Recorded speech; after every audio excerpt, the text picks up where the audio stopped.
Hey everybody, welcome to Discovery. It's so great to have you here. I want to welcome everybody over in the East Auditorium as well. And we are so thrilled that you're with us as we continue this series called Joyride. And if we've not met, my name's Rusty and it's great to meet you. And we're just really thrilled to have you here. I know you got a lot of things to do this weekend. How many of you are here early? Because football kicks off here relatively soon. Okay, a few of you? Me too, exactly. And so I've got it on my iPad here. I'll be watching a little bit here and there. Seriously, it's great to have you. And here's where we're going today. We're going to talk about something that we all deal with. And to kind of get us in the mindset of that, I want to show you a few pictures and have you tell me what these items are. And those of you in the East Auditorium, I want to hear you from that side. So here we go. Here's the first picture. You may know what this is. It's a sucker fish. That's right. It's not typically the fish that you pick out in Walmart, but it's needed because it cleans the tank. All right, here's the second one. It's a vacuum. That's right. Okay, maybe you see where this is going. Here's the third one. Okay, that's a leech. Exactly. All right, ancient medicine there. And the fourth one? A mosquito. Thankfully, we don't have a ton of those around here.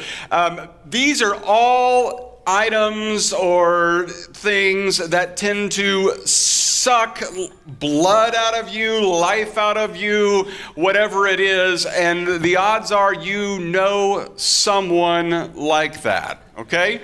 You know, you wouldn't compare them to a sucker fish or a vacuum or a leech, but the honest truth is you feel that way because when they walk in the room, your blood pressure goes up. When you see their name on your caller ID, when it pops up on your phone, you think, decline. You don't want anything to do with that individual because they drain the joy out of your life. Now, before we get into talking about them, let me talk a little bit about the other side. How many of you know somebody that just brings life to you? When they walk in the room, man, you're happy to see them. When they're at work that day or they're in your class that day, you feel like, boy, I'm so glad that they are here. When they're a family member, when they roll into town or they're coming for Thanksgiving, you say, you stay as long as you want. You know, you can't wait to be around that person. Now think about that person. Now think about the opposite. This is the person that absolutely is joy challenged. They're not happy. They're bitter. They're the Debbie Downer. They find the negative in everything, and they bring you along with them. Think about that person. Don't look at that person right now, okay? Don't point, no nudging, okay? Some of you are sitting very still. I don't want to act like I'm looking, but I'm thinking of them. All right, so that's the person we're talking about right there. And we're going to talk about how to deal with that person in your life, and it may be a multitude of people, but we're going to talk about it in such a way that it may surprise you in what the solution is into dealing with that person or that individual. And so throughout this series, we've been walking through this letter that is in our New Testament, which is our Bible, the second half of the Bible, that is. And this is a letter that was written in the first century to a little town in the first century called Philippi. And it was written to a group of Christians in that little city. And this whole thing came about because there was this guy by the name of Paul. We refer to him as the Apostle Paul because he was somebody who had seen Jesus. And this guy would go around and teach people about Jesus and start up churches. And they would basically get people together and they would, he would basically lead people into faith in Jesus and he would get them together and say, now you guys get together and you take care of each other and you talk about Jesus and I'm going to send you letters to teach you how to be like Jesus. And so that's what they would do. And so he would get this started and then he went away for about 10 years. And while he's gone, he's planting other churches. He's helping other churches get started. Now fast forward a little bit. It's been about 10 years since Paul has started this little church in Philippi. He has now moved on to where he has gone back to Jerusalem and he goes into the temple there to teach people about Jesus. And as you might imagine, not everybody's excited about that. And the Jewish people drag him outside and begin to beat him up, hoping that he eventually dies. And then somebody calls the police. The police back then would be the Roman soldiers because Rome kind of ran over everything.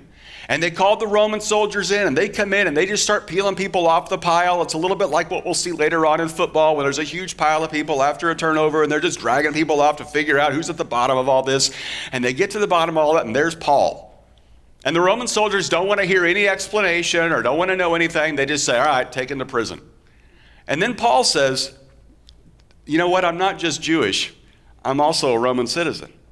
Well, that changes everything. Well, now we got to take you to a certain prison, and then we got to take you into Rome, and we got to put you on trial because you have certain rights as a Roman citizen. So they have to put him on a boat.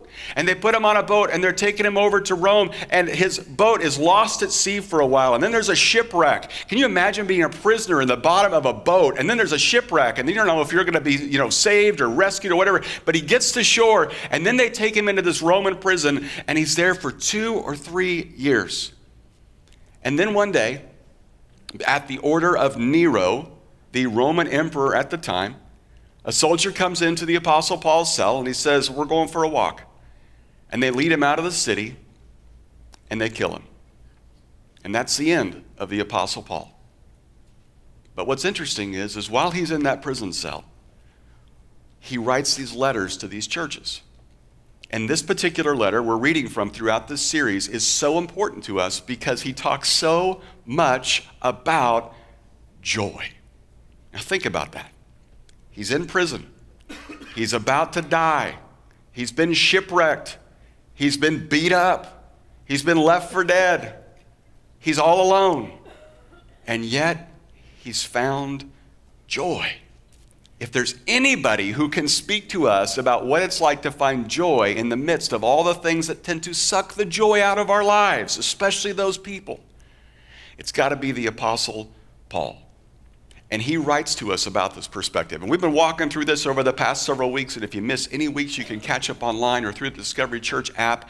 But I'm going to pick up where Chris left off last week in Philippians chapter 2. Let's take a look at this first passage as we try to find joy from the joy suckers. Here's what it says. Therefore, and let's just stop right there. I know we didn't make it very far, but we'll read more. Hang on.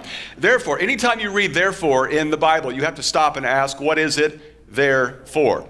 And the reason that is because he's playing off of something that he just wrote. What he just wrote is exactly what Chris talked about last week, which is this amazing thing that Jesus did, where though being God in the flesh, he lowered himself down to slave status to the point where he gave himself up on a cross. That is incredible, tremendous humility. And that was done by our leader, our Lord, our King.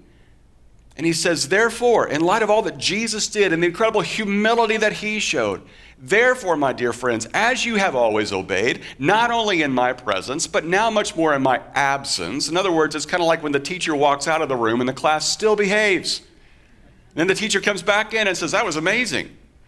And Paul says, I know I've been gone and you guys have been doing great. Here's what he's saying. I want you to continue to work out your salvation with fear and trembling. Now let's dive into that. What does that mean?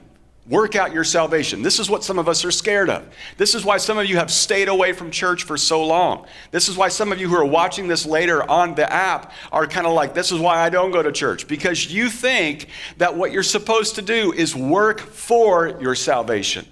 You're supposed to be good enough for God to love you. And you're waiting until you get it all together before you throw your life into the hands of Jesus. Some of you have been waiting to return to church until you get your act together and everything fixed and your marriage right and your kids right and your debt paid off, and then you can roll back into church. And that's not what he's saying. He's not saying get your act together and then come to Jesus. He says we come to Jesus and then we get our act together. That's working out our salvation, not working for our salvation. He says, I want you to continue what you've started. This whole thing of following Jesus is not like saying magic words so you get to go to heaven. This whole thing of following Jesus is now we are in a partnership with him to do what he has called us to do in this world for his purpose. And I want you to continue to work that out with fear and trembling. Now, look what he says next. He says, for it is God who works in you to will and to act in order to fulfill his good purpose. Now think about that for a second. God has a purpose for your life. I mean, most of us get lulled into this idea, especially after you kind of grow up with these ideas like, I want to be this when I grow up. And then you get into college and you think, I'm not sure if I can be that, I'll be this. And then you get out of college and you're like, I'll tell you what, I'm just going to try to survive. That's what I'm going to do. And you get married and you have a couple kids and you think, now I'm praying that I survive. I'm not sure how I'm going to do this. And then you're dealing with braces in college and all that kind of stuff. And he says, you know what? That's wonderful. But you ever think the reason you woke up today because God has a bigger purpose for you than just getting by, than just punching a clock, than just kind of riding it out until you retire. And he says, God works in you for his good purpose. In other words, this is what we talked about week 1, that God has started something in your life. In other words, God is working around you to bring you to him until you decide to follow him, and then he starts working in your life and through you. And we learned the first week the reason we can have joy is because the person who has brought this work to us is faithful to complete it. We are not left to our own devices. In other words, when God begins to work in your life because you allow him to, that's the amazing thing about free will. We decide to let God do this. He does something in us, and it's his job to complete it. But it's our job to participate. And that's this great dance that we do with God. That's this great partnership that we have with God. And we do this for his good purpose. And look what he says next. Do everything without grumbling or arguing. Now let me just stop right there for a second. Here's all that he said, okay? He has said, Jesus has descended down in utter humility to give his life over for you as a model for how we live. And in doing so, when we begin to live that way, God does something amazing in us and brings it to completion. That actual word that he uses there is a word that we use for gold mine. In other words, God is mining out all of the goodness that he has for you in your life. Don't leave anything on the table. Get all of it out of there. God has all this good stuff for you to experience joy in your life. Not just happiness, that comes and goes, but true joy, regardless of your situation, regardless of what you've been through, and regardless of all the joy suckers in your life. I want you to think about every single one of those people in your life that drains you of joy. And this is what he's saying. You know how to deal with them? It has nothing to do with them. You know how to keep that joy in your life? It has nothing to do with your circumstances. You know how to have tremendous joy regardless of your circumstances? It has nothing to do with your boss or your neighbor or your coworker. It has everything to do with how you respond. And then he says this, do nothing or do everything without grumbling or arguing.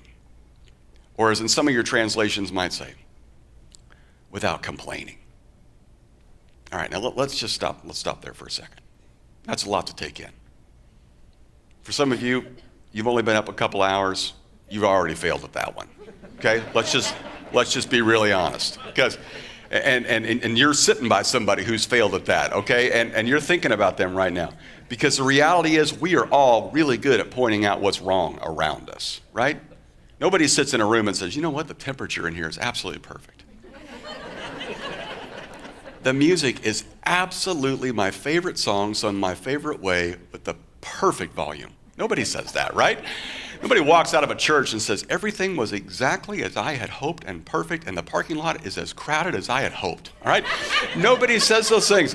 We complain and we grumble and we argue about everything. So in a matter of just mass confession, both auditoriums, just raise your hand as I'm going to list off a variety of things. If you have ever complained about these things, I want you just to raise your hand because we're all in this together, okay? If you've ever complained about service at a restaurant, raise your hand right now, okay?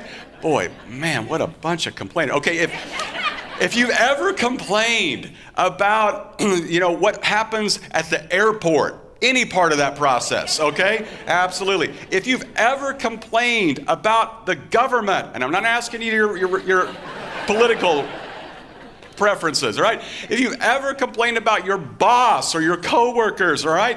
Okay, if you ever complained about your neighbors or the people that you live around, your HOA, your PTA, the FBI, the CIA, whatever it is.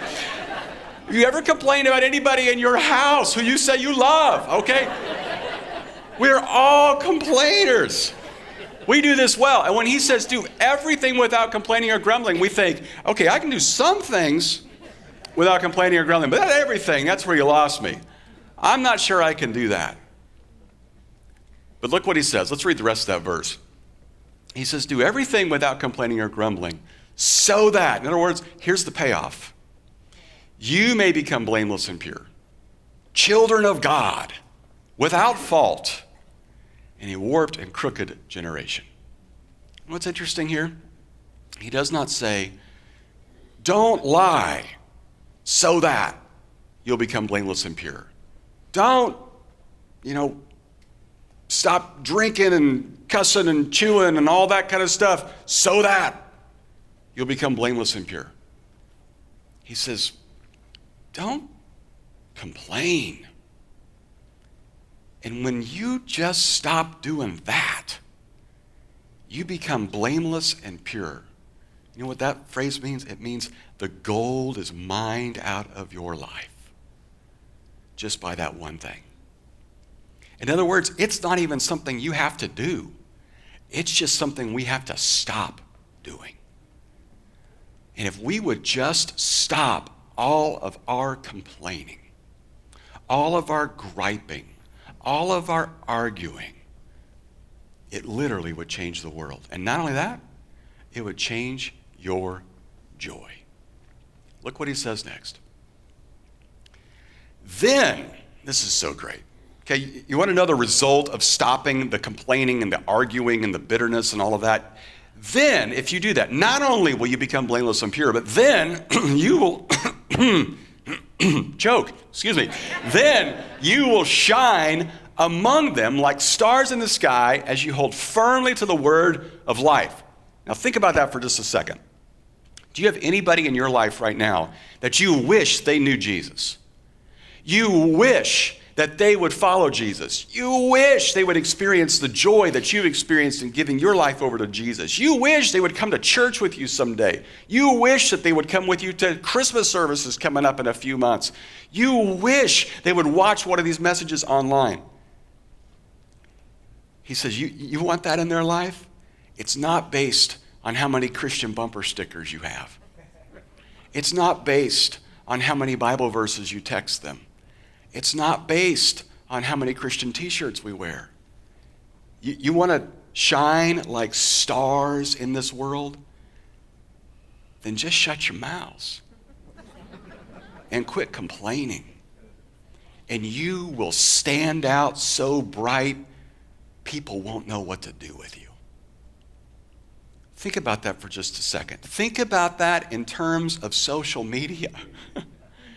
Who are the people that stand out on social media? It's the ones that have nothing negative to say. Because most of us spend all of our time griping about everybody around us. Think about this in terms of conversations with people while you're just waiting to pick up the kids or standing there at a soccer game. How quickly our conversation drifts into all of the things that we're against and mad about, and this happened and then this happened, and we're just bitter.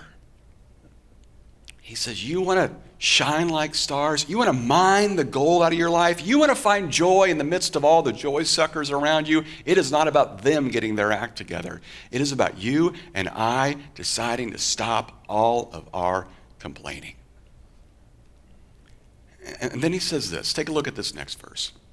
He says, even if I'm being poured out like a drink offering, which some of us have heard a phrase before, like, we're going to pour one out for so-and-so, all right? It's similar to that. It's a pouring of wine onto a fire, and it billows up with smoke. And he says, that's kind of what I'm doing with my life. I'm giving my life over to serve you with these letters and starting these churches. And he says, even if I'm doing that, I'm glad, and I rejoice with you all. So you too should be glad and rejoice with me. And this is a powerful phrase that Paul is giving us here because he's letting us into a little secret that he knows about how to live his life without complaining and arguing and grumbling. Even though he's been falsely accused, even though he's been beaten up and left for dead, even though he's been shipwrecked and lost at sea, even though he's been in prison, and even though he will soon lose his life. He says, you know what? I do it to serve others. There's something about this idea of pouring our lives out for others that allows us to stop grumbling and complaining so much. I mean, think about it.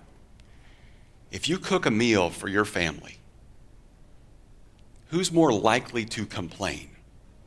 The one who prepared the meal or the one who received the meal? You go to a restaurant. Who's more likely to complain? The person that served the meal or the person that received the meal? There's something about when we serve and pour our lives out that gratitude just naturally happens. And we stop all of the grumbling and complaining. Can I give you this joy principle? And that is that joy cannot coexist with grumbling and arguing. Now, I know some of you have horrendous stories of stuff that has happened to you or is currently happening to you.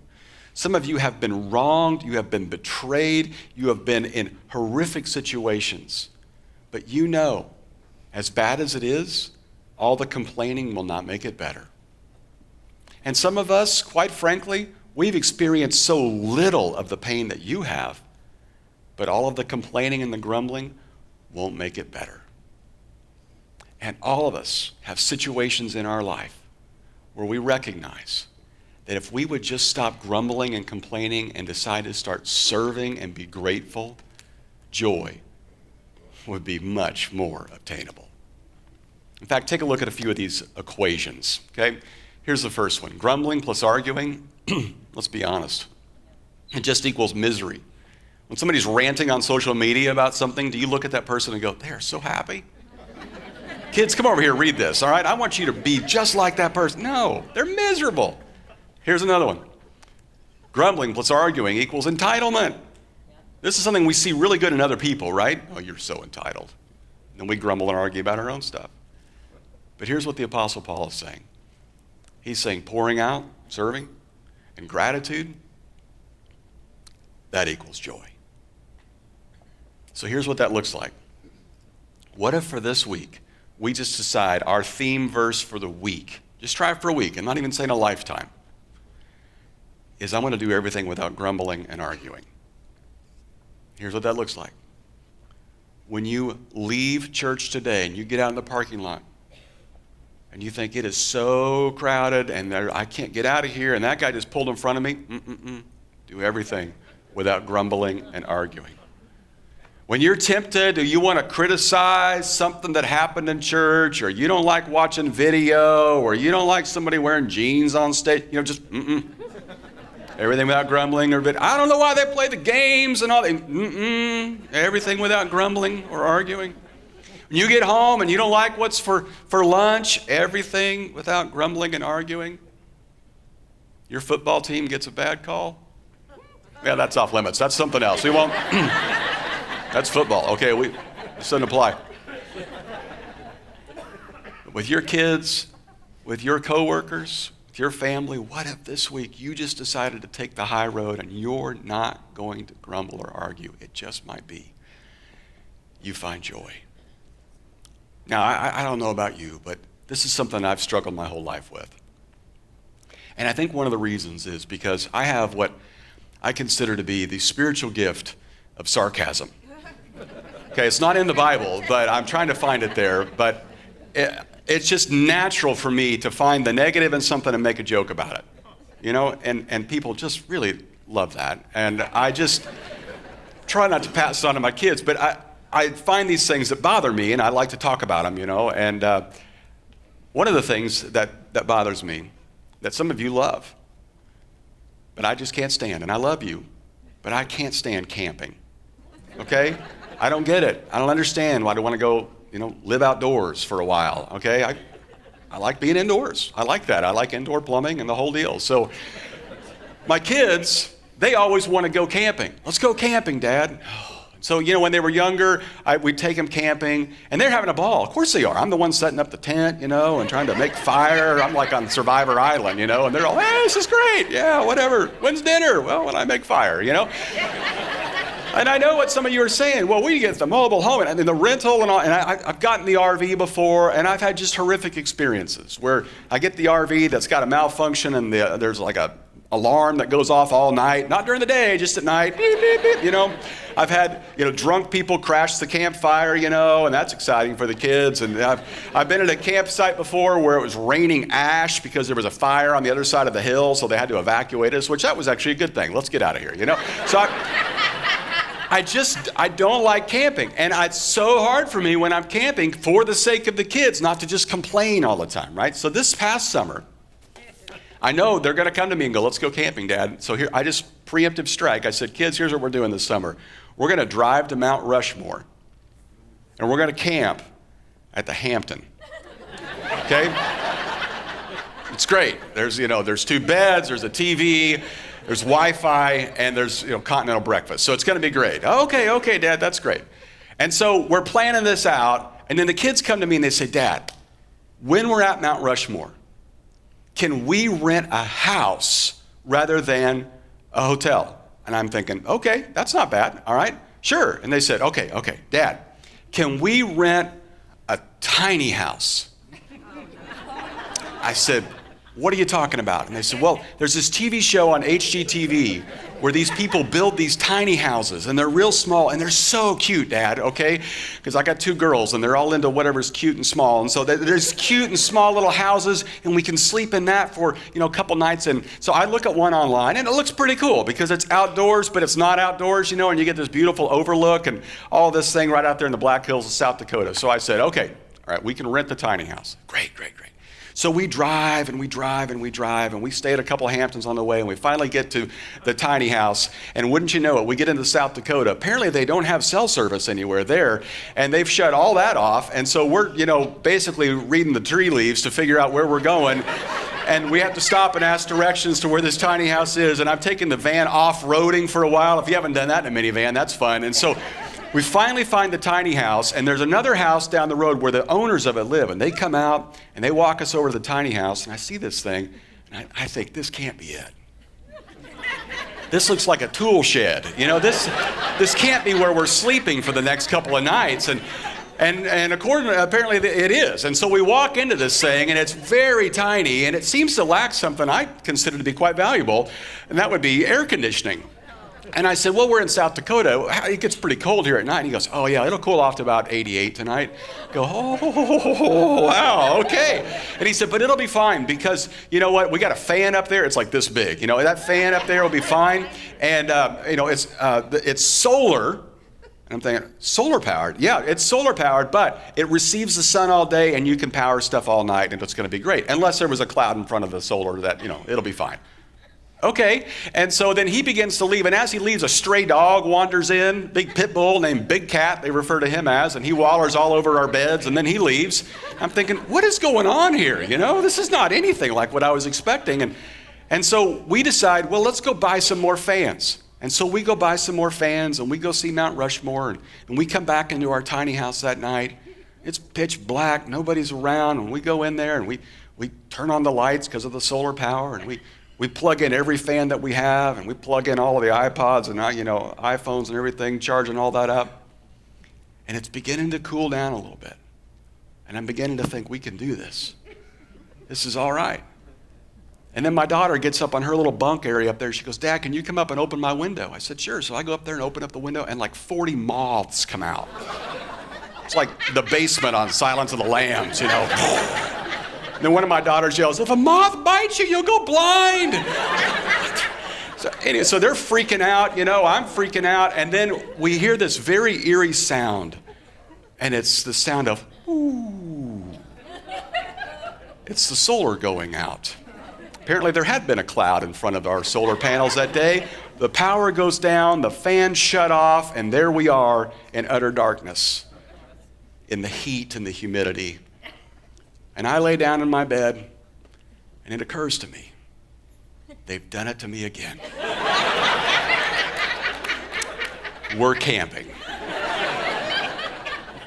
And in my mind, I just keep telling myself, don't ruin this moment for them. They're happy, even though we're all miserable. Do everything without complaining or grumbling. And the other thing that got me through was, we're not staying here tomorrow night. And we went and found a Hampton. Now here's why I tell you that, because it's been several months since that experience, and we're still laughing about it. And I'm so glad I didn't ruin that with all of the complaining that I wanted to bring about. And you got a situation maybe like that, maybe far worse, that you're walking through right now, and it could be your greatest moment to see God work. It could be a moment that brings joy, that brings laughter, or just could bring patience and peace like you've never discovered before. And Paul says, from a prison cell, approaching his own death sentence, do everything without grumbling and arguing. And guess what? God will mine the gold out of your life, and you will shine like stars in this universe.